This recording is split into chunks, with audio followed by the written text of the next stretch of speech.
কিছু বিভ্ৰান্তিমূলক বাতৰি আমি দেখা পাইছোঁ, বিশেষকৈ মোৰ বিৰুদ্ধে ষড়যন্ত্ৰ। কাৰণো খোৱাপানীত বি ঢালিলোঁ এতিয়ালৈকে মই গমেই পোৱা নাই। হিংসাই নে তেখেতৰ মোৰ প্ৰতি থকা বিদ্বেষ ভাৱ বা যোৱা নিৰ্বাচনৰ সময়ত যথেষ্টখিনিভাৱে ষড়যন্ত্ৰ কৰিলে কিবা কাৰণত মই জিকিলোঁ, তাৰ বাবে হয়তো তেওঁলোকৰ মনত এটা মোৰ প্ৰতি এটা হিংসাৰ ভাৱ থকা যেন মোৰ অনুভৱ হয়। কাৰণ দুখনকৈ বেনাৰ দেখিছিলোঁ। এখন বেনাৰ আমাৰ বেতবাৰী আলিমূৰত, যেতিয়া 19 তাৰিখে বানপানী আহিছিলে আৰু এই বান বিধ্বস্ত অঞ্চল 19 তাৰিখে যেতিয়া লাকুৱা হিলাকুটি আদি অঞ্চলত আছিলে, প্ৰথম তালৈ গ'লোঁ আৰু এই বেতবাৰী অঞ্চলেদি তাৰ পৰা যোৱা পৰহিলৈকে প্ৰায় 40-50 বাৰমান আমি অহা যোৱা কৰিছোঁ। বিভিন্ন অঞ্চলত মানুহক লগ পাইছোঁ। আজি ভা ধৰা বুলি কোনোবাই কৈছে, কোনোবাই দগাঁৱৰ কথা কৈছে, কোনোবাই বেলেগ বেলেগ অঞ্চলৰ কথা কৈছে। আমি গোটেই অঞ্চলবিলাকত যেনেধৰণে পাৰোঁ নিজে গৈছোঁ। প্ৰথম 3 দিন যেতিয়া নাৱেৰে গ'লোঁ, মোৰ অনুভৱ হ'ল নাৱত উঠি মাত্ৰ 11 বা 12 ঘৰ মানুহকে পানী দিব পাৰি বা উদ্ধাৰ কাৰ্য চলাব পাৰি। কাৰণ মই নাৱত উঠি অকল ভিডিঅ' যদি বনালোঁহেঁতেন, তেতিয়াহ'লে হয়তো মই খুব কম অঞ্চললৈ যাব পাৰিলোহেঁতেন। মই যেনেধৰণে মাননীয় মুখ্যমন্ত্ৰী ডাঙৰীয়াই নেতৃত্ব দি ৰাইজৰ সেৱা কৰিবৰ কাৰণে, ৰাইজৰ সুবিধাৰ কাৰণে যিবিলাক আমি প্ৰচেষ্টা হাতত ল'ব লাগিছিল, সেইটোক আধৰুৱা হ'লহেঁতেন। আমি অন্ততঃ বহু অঞ্চলত, মই 100% অঞ্চল বুলি নকওঁ, বহু অঞ্চলত আমি এটুপি পানী, বিস্কুটৰ পেকেট প্ৰথম 2টা দিনত দিবলৈ সক্ষম হৈছিলোঁ, লগতে চিৰা আৰু অন্যান্য খোৱা বস্তু। হয়তো তাৰ মাজতো বহুত থাকি গৈছিলে, কাৰণ ভিতৰৰ বহুত অঞ্চললৈ আমি যাব পৰা নাছিলোঁ। ৰাইজে নিজেও সেৱা কৰিছিলে, বহু সাধাৰণ মানুহে আহি সেৱা কৰিছিলে। কিন্তু তাৰ মাজতে আজি হঠাতে কেইদিনমানৰ আগৰ পৰা ৰাজনৈতিক কিছু এটা পৰিৱেশ দেখা পাইছোঁ, য'ত আজিৰ দিনত ষড়যন্ত্ৰ কৰিবলগীয়া হৈছে যে মই সুশান্ত বৰগোহাঁই হয়তো ক'ৰবাত কাৰোবাক খোৱাপানীত বি ঢলা নিচিনা এটা পৰিৱেশ। এই পৰিৱেশটো হোৱাৰ কাৰণটো আমি সহজে অনুমান কৰিব পাৰোঁ।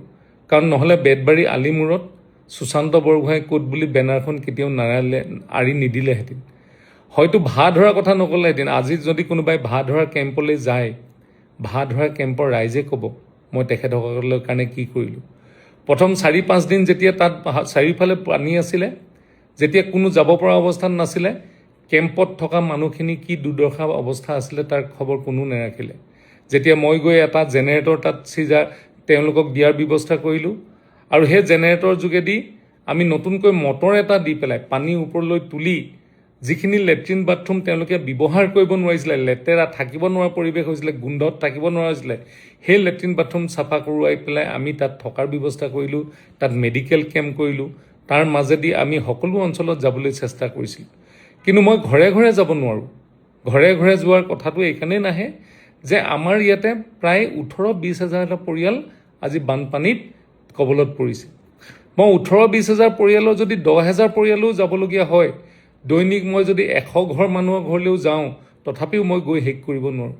কিন্তু যেতিয়া চৰকাৰৰ যিবিলাক ব্যৱস্থা, মোৰ ব্যক্তিগত যিটো প্ৰচেষ্টা, সেইবিলাক আমি প্ৰত্যেকজন কাৰ্যকৰ্তা, প্ৰত্যেকজন আমাৰ দলীয় কৰ্মী আৰু আমাৰ ভাল যিসকল আমাক পায়, সেইসকলৰ যোগেদি প্ৰত্যেকটো অঞ্চললৈ আমি প্ৰেৰণ কৰাৰ বাবে ব্যৱস্থা হাতত লৈছোঁ। হয়তো ইয়াতে ক'ৰবাত দিওঁতে এনেধৰণৰ হৈছে যে ক'ৰবাত পাবলগীয়া বস্তু কিছু কম আহিছে বা পাবলগীয়া বস্তু ক'ৰবাত পোৱা নাই। কিন্তু সেইটো শতাংশ হিচাপে আমি যদি চাওঁ, খুব কম শতাংশ। কিন্তু ইয়াতে বহুতে এটা প্ৰচেষ্টা হাতত ল'লে যে সুশান্ত বৰগোহাঁই যেন সকলোৰে বাবে মূৰৰ কামনি হ'ল। আজি মন্ত্ৰী হোৱাৰ বাবে মূৰৰ কামনি হ'ল। বিধায়ক হৈ থাকোঁতে এই মূৰৰ কামনি কাৰো বাবে নাছিলে। কাৰণ এই ষড়যন্ত্ৰবিলাক আমি গমো পাইছোঁ কোনে কৰিছে, কি কৰিছে, কিয় কৰিছে। কাৰণ এই ষড়যন্ত্ৰৰ তেওঁলোকে যি কৰিছে, সি মোক মানসিকভাৱে বিচলিত কৰিব নোৱাৰে। কাৰণ যেতিয়া আমি কাম কৰি ৰাইজৰ মাজত যাম, যেতিয়া কাম কৰি ৰাইজৰ মাজত দেখাম, যেনেধৰণে আজি নিতাই পানীদিহিং অঞ্চলৰ পৰা আৰম্ভ কৰি সকলোবিলাক অঞ্চল আজি উন্নত এটা অঞ্চললৈ গ'ল। আজি বানপানী বুলি ক'লে শিৱসাগৰত ক'ত বানপানী হৈছিলে? পুৰণা থাওৰা অঞ্চলত পানীদিহিঙত বানপানী হৈছিলে। আজি সেই ব্ৰহ্মপুত্ৰ বান্ধ ভাঙিছিলে, দিহিঙৰ বান্ধ ভাঙিছিলে। কিন্তু যোৱা সময়ছোৱাত আমি যেতিয়া 250-300 কোটি টকাৰ আমি মথাউৰি নিৰ্মাণ কৰিলোঁ, আজি পুৰণা থাওৰা সমষ্টি কিন্তু ক'তো বান্ধ হোৱা নাই। হয়, খামুন অঞ্চলত এটা আধা বনোৱা মথাউৰি বা বিজ্ঞানসন্মতভাৱে নবনোৱা মথাউৰিৰ বাবে কিছু মানুহৰ তাত অসুবিধা হৈছে, যাৰ বাবে দিৰৈ অঞ্চলতো মানুহে যোৱা 3-4 বছৰৰ পৰা বানপানীৰ কবলত পৰিছে। কিন্তু যিবিলাক অঞ্চল পানীদিহিং বুলি কওঁ, বানপানী, পশ্চিম পানীদিহিং বানপানী, আজি সেইবিলাক অঞ্চলত কিন্তু আজি বানপানী নোহোৱা হৈছে। হয়, গৰাখহনীয়া হৈছে, সেইখিনিও আমি সেই গৰাখহনীয়া সমাধান কৰিম। কিন্তু যি ষড়যন্ত্ৰ আজি কৰিছে, দুখন মাত্ৰ বেনাৰ আঁৰি তাৰপিছত ছ'চিয়েল মিডিয়াত দি মোৰ বিৰুদ্ধে যিটো ষড়যন্ত্ৰ কৰিছে, এই ষড়যন্ত্ৰই মোক কেতিয়াও বিচলিত কৰিব নোৱাৰে। কাৰণ আমি দৃঢ় প্ৰতিজ্ঞ ৰাইজৰ সেৱা কৰিবৰ কাৰণে, আৰু ৰাইজৰ সেৱা কৰিবলৈ যাওঁতে হয়তো ক'ৰবাত উজুতি খাব পাৰোঁ, কিন্তু সেই উজুতি খালে আমাক থমকি কেতিয়াও ৰখাব নোৱাৰে। আপোনালোকৰ মৰম আৰু আশীৰ্বাদেৰে যোৱা সময়ছোৱাত আমি কাম কৰি গৈছোঁ। বহুতক আমি এনেধৰণে সহায় কৰিছোঁ, কিন্তু ফেচবুকত আমি দিয়া নাই।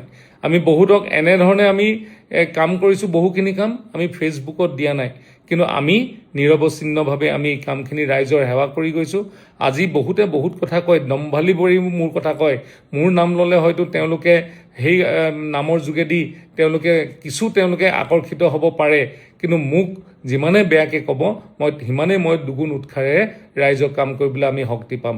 হয়তো ক'ৰবাত ভুল ভ্ৰান্তি হ'ব পাৰে, সেই ভুল ভ্ৰান্তিখিনি শুধৰাই ৰাইজৰ সেৱা কৰি যাম, আৰু সকলোবিলাকৰ কাৰণে যাতে আমি সমানে সকলোবিলাক কাম কৰি যাব পাৰোঁ, তাৰে মৰম আৰু আশীৰ্বাদ আপোনালোকৰ মাজত আমি পাইছোঁ।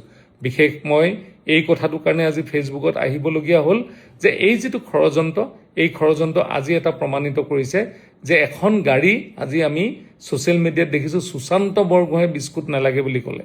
মই স্পষ্টীকৰণ কৰিছোঁ যে সেই গাড়ীখন মই পঠোৱাও নাছিলোঁ, আৰু আমি কোনো বিস্কুট যোৱা সময়ছোৱাত প্ৰথম 2টা দিন বাদ দি কাকো আমি বিস্কুট দিয়াৰ এটাখন কোনো গাড়ী আমি পঠিওৱা নাই। অকল মোক সেয়াও প্ৰতিপন্ন কৰিবৰ কাৰণে এই ৰীলটো বনাই যিসকলে আজি ষড়যন্ত্ৰ কৰিছে, মই তেখেতসকলক বিনম্ৰভাৱে কৈছোঁ যে আপোনালোকে যদি ৰাজনীতি কৰিবলৈ আছে, সেই নিৰ্বাচনৰ সময়ত ৰাজনীতি কৰক। এই বিপদৰ সময়ত ৰাইজক সেৱা কৰাৰ কাৰণে মোক মানসিকভাৱে দুৰ্বল কৰিবলৈ চেষ্টা কৰিলেও মই কিন্তু কেতিয়াও দুৰ্বল নহওঁ, ৰাইজৰ বাবে সেৱা কৰি যাম। ধন্যবাদ।